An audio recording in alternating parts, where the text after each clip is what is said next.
Sir, आपने बहुत सारी वीडियोस बनाई हैं जिसमें आपने माइंड के ऊपर बहुत कुछ कहा हुआ है और मीडिया में आपका एक ऐसा व्यक्तित्व बन चुका है कि आप माइंड की साइकोलॉजी, माइंड की फिलॉसफी को बहुत अच्छी तरह समझते हैं। मैं आपसे यंग जनरेशन का हूं। मैं आपसे कुछ पूछना चाहता हूं कि माइंड हमारा कभी-कभी बहुत परेशान करता है, हमारा अपना दुश्मन बन जाता है। इसको कैसे ठीक किया जाए? कोई आप हमें ऐसा मैसेज दीजिए कि जिससे हम हर वक्त अपने माइंड को ठीक रख सकें। ये आपने बड़ा अच्छा प्रश्न पूछा है और ये प्रश्न सिर्फ आपका ही नहीं है। ये देखा जाए तो हर एज का है ये। इवन बच्चे भी परेशान होते हैं, उनका माइंड जो है उन्हें परेशान करता है। जवान भी, पढ़ा भी, लिखा भी, अनपढ़ भी, दिमाग हर वक्त चलता ही रहता है। तो इसका जवाब मैं आपको ज़रूर देना चाहूँगा क्योंकि ये मेरा पेट सब्जेक्ट है। मैंने इसके ऊपर एक पूरी किताब, वैसे तो मैंने हर किताब में माइंड के बारे में लिखा हुआ है, लेकिन एक मेरी पूरी किताब है जिसका नाम है my mind my enemy, how to make it friend. और वो अबाउट 200 से ज़्यादा के पेजेस की किताब है। तो उसमें मैंने यही सब माइंड की ही सारी जो हलचल है, माइंड की जो एक्टिविटीज़ हैं, ये किस तरीके से हर इंसान को तंग भी करती है और ऊंचाइयों पर भी ले जाती है, इसमें कोई शक वाली बात नहीं है। तो मैंने इसके ऊपर लिखा हुआ है। देखिए, जब भी आपको माइंड परेशान करे, सबसे पहले आपको क्या करना चाहिए? आप लंबी लंबी सांस लीजिए। ये सांस जो लेना है, ये बहुत एक अच्छी क्रिया है। जैसे पहले कहा जाता था पानी का गिलास पी लो, ये कहा जाता था कि 1 से लेकर 10 तक का गिनो, या 10 से लेकर के उल्टी आप गिनती गिनो। वो माइंड को सिर्फ डाइवर्ट करने के लिए है। जिस समस्या में आप उलझे हैं, जिस समस्या आपको तंग कर रही है, जो भी एक प्रॉब्लम उस वक़्त, देखिए जीवन में परेशानियां तो आती रहेंगी और हर तरीके की घटनाएं भी होती रहेंगी, कभी अच्छी हैं कभी बुरी हैं। मन चाहिए जब कोई घटना नहीं होती है तो मन जो है वो बिल्कुल बेचैन होता है, उसका हल ढूंढता रहता है। तो उस वक़्त सबसे पहले अपने मन को, वो जो विचार उस वक़्त का जो आ रहा है, आपको जो तंग कर रहा है, उसको डाइवर्ट करना है। अब डाइवर्ट करने के लिए आप क्या करेंगे? जैसे मैंने बोला कि आप एक लंबी लंबी सांस लीजिए, शांत हो जाइए। पहले बॉडी को शांत करिए, फिर मन को शांत करिए। और फिर जब एक दफ़ा जब शांत हो जाए तो फिर आप उस समस्या को एक किनारे थोड़ी देर के लिए रख दीजिए। अपने मन को समझाइए कि इसका भी हल निकल आएगा। ये बहुत ज़रूरी है, पॉजिटिव सोचना, कि इसका भी हल निकल आएगा। मैं अभी फ़िलहाल इसके ऊपर नहीं सोचना चाहता हूँ। इसको let us not think about it. You guide your mind. ये है, आप अपने माइंड को गाइड कर सकते हो आप। तो थोड़ी देर के लिए आप उसको, जो विचार आपको तंग कर रहा है, उससे आप अलग हो जाइए। और अलग होने के बाद आप किसी और सुंदर सा विचार को सोचिए।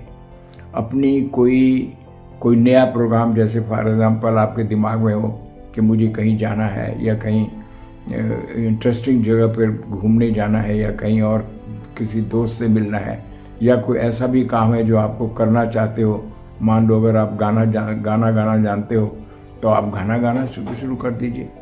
और कुछ नहीं तो आप कम से कम जितने भड़काऊ जो चीज़ें हैं, जो भड़काने वाली जो चीज़ें हैं, उनको बिल्कुल हाथ मत लगाइए थोड़ी देर के लिए। माइंड एक दफ़ा आपके अगर अपने हाथ में जब आ जाएगा तो फिर आप ये देखिए कि उस समस्या से आप हट जाएंगे। अब रही दूसरी बात ये कि ये माइंड में इस तरीके की बातें, निगेटिव बातें, ये क्यों आती हैं, उसके पीछे भी उसका रीज़न है। हम अपने फेल्योर्स को, अपनी ज़िंदगी की जितनी भी हमारी जो जहाँ भी हम ज़िंदगी में फेल हुए हैं, उन सबको अपने मन में समेटे हुए बैठे हुए हैं। आप उनसे हट जाइए। आप जो फेल्योर्स हैं उनको आप, अच्छा ऐसे नहीं हटेंगी, उनको हटाने का एक तरीका है, मन को समझाइए कि किसी एक पर्टिकुलर इंस्टेंस में या किसी एक पर्टिकुलर टाइम में मैंने कुछ काम किया था और वो काम मुझसे नहीं हो सका है और मैं वहाँ पर फेल हो गया था। तो इसका मतलब ये नहीं है कि आप आगे भी फेल होते रहेंगे। तो आप ज़रा सा अपने पहले ही अपने उस घटना को, उसके फेल्योर को फेल्योर, परमानेंट फेल्योर मत समझिए।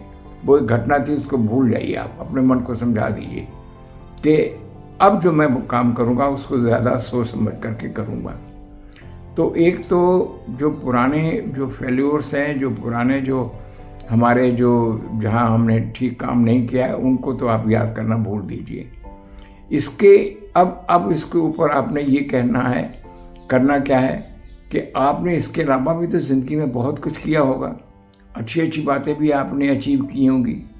कई बड़े बड़े लोगों से आप मिले होंगे, कई अच्छी किसी प्राकृतिक जगह पर आप गए होंगे, कहीं पर जा कर के आपने नदी के किनारे अपने पैर डाले होंगे, या कहीं फूलों की वादियों में कहीं घूमे होंगे, या कहीं एक जगह पे जा रहे हैं और हवा का ठंडे झोंके, बड़ा अच्छा सा टेम्परेचर होगा, कहीं ना कहीं तो होगा। उन सब चीज़ों को याद करिए और तो उससे क्या होगा कि जो आपकी जो प्रेजेंट की जो आपकी जो तकलीफ़ें जो आपकी आ रही हैं वो आपकी निकल जाएंगी और फिर जो है आप एक नए तरीके से उसको आप भी सोचना शुरू करिए। अच्छा, अब एक दूसरी बात और है कि माइंड कहाँ उलझा रहता है। माइंड हमारा उलझता है अपने रिश्तेदारों के, अपने दोस्तों के व्यवहार के ऊपर। कुछ लोगों की आदत है कि वो दूसरों को तंग ही करते रहते हैं, वो बदलने वाले नहीं हैं। उनका काम ही यही है, उनको मज़ा आता है इस बारे में। और कभी कभी तो ये भी हो जाता है कि एक आदमी नहीं है, उनका पूरा एक ग्रुप बन जाता है, 2 आदमियों का, 4 आदमियों का, 10 आदमियों का, और वो सारा कुछ न कुछ ऐसा रिमार्क आपके ऊपर कसेंगे कि आपका, जिससे जो लगे कि आपकी जो है, जिससे आप सोचते हो कि शायद आप डिस्टर्ब हो जाओ। आप पहली बात तो ऐसी जगहों पे जाना बंद कर दो। ऐसे दोस्तों से मिलने की ज़रूरत ही नहीं है, ऐसे ग्रुप में जाने की ज़रूरत ही नहीं है।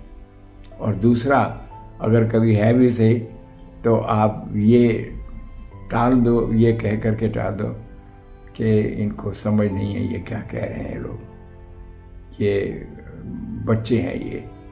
आपको याद होगा कि ईसा मसीह ने भी यही कहा था, जब उसके ऊपर बहुत ज़्यादा तकलीफ़ आई थी तो उसने भी ये कहा था कि या खुदा तू इन्हें माफ़ कर, ये नहीं जानते कि ये क्या कर रहे हैं, ये क्या कह रहे हैं। तो आप भी उसको इग्नोर कर दीजिए, अपने मन के ऊपर उसकी छाप छपने मत दीजिए।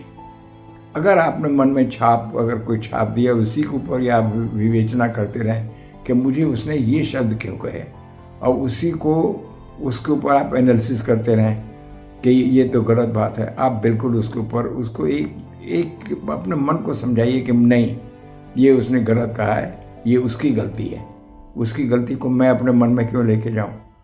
तो आप अगर एक माइंड जो अपने दोस्तों की वजह से या अपने रिश्तेदारों की वजह से भी या इस तरह की कभी कोई चीज़ होती है, तो आप उससे भी अपने मन को आप हटा सकते हैं और आप अपने माइंड को अपने उसमें रख सकते हैं। फिर एक और बात मैं बड़ी दिनों से कहता आया हूँ कि आप कुछ न कुछ शौक़ ज़रूर नया अपनाइए, मान लीजिए कोई ना कोई नया शौक़। ये मत सोचिए कि मैं ये नहीं कर सकता। मैं बहुत सारे लोगों को सुनता हूँ कि अब तो हम रिटायर हो गए। अरे रिटायर किस बात के भाई, कोई रिटायर नहीं है। आखिरी दम तक, जब तक सांस चल रही है तब तक मैं काम करता रहूँगा। और मैं आपसे ये कह रहा हूँ कि अगर मैं कर सकता हूँ तो तुम भी कर सकते हो, आप भी कर सकते हो। तो ये मन में अगर ये 2-4 चीज़ें अगर आप मन में रख लें तो मैं समझता हूँ कि आप अपने मन को काबू में रख सकते हैं और मन को आप अपने माइंड को अपना दोस्त बना सकते हैं। मन से ही कहिए, मन को कहिए कि मुझे कोई अच्छी सी आइडिया दो, वो दे देगा। आप एक दफ़ा करके देखिए और अपने खुद ही जो आपको माइंड से करवाना है करवा लीजिए आप। बस एक दफ़ा मन से बात करना सीख लीजिए कि कैसे मन से अपने बात की जा सकती। दोस्तों, मेरा ख्याल है कि आपको ये कुछ न कुछ तो नया हासिल हुआ होगा। वैसे तो मैं बार बार ये कहता हूँ कि कोई ऐसी बात नहीं है जो आप नहीं जानते हो, आप सब जानते हो, सिर्फ करने की ज़रूरत है। तो उसमें कोताही मत करिए, आलस मत करिए, उठिए। उठने के ऊपर मैं आपको बात बता दूं कि बहुत दफ़ा हम लोग सोचते रह जाते हैं कि करना है, बस एक झटका देना है। वो चाहे वो अपने आप मन के अंदर दीजिए, चाहे आप अपने किसी भी तरीके से उठिए, लेकिन जो फेविकोल आपकी कुर्सी के साथ जो चिपकी हुई है या बेड के साथ चिपकी हुई है, उस फेविकोल से ज़रूर बाहर निकलिए। मैं समझता हूँ आज के लिए इतना बहुत काफ़ी है, और कुछ न कुछ तो आप ज़रूर सीखेंगे। मेरी शुभकामनाएं आप सभी के साथ में। बहुत धन्यवाद। फिर मिलेंगे एक और कोई नया सब्जेक्ट लेकर के। Thank you. अगर मेरी वीडियो आपको पसंद आई हो तो सब्सक्राइब करें और अपने कमेंट भी डालें।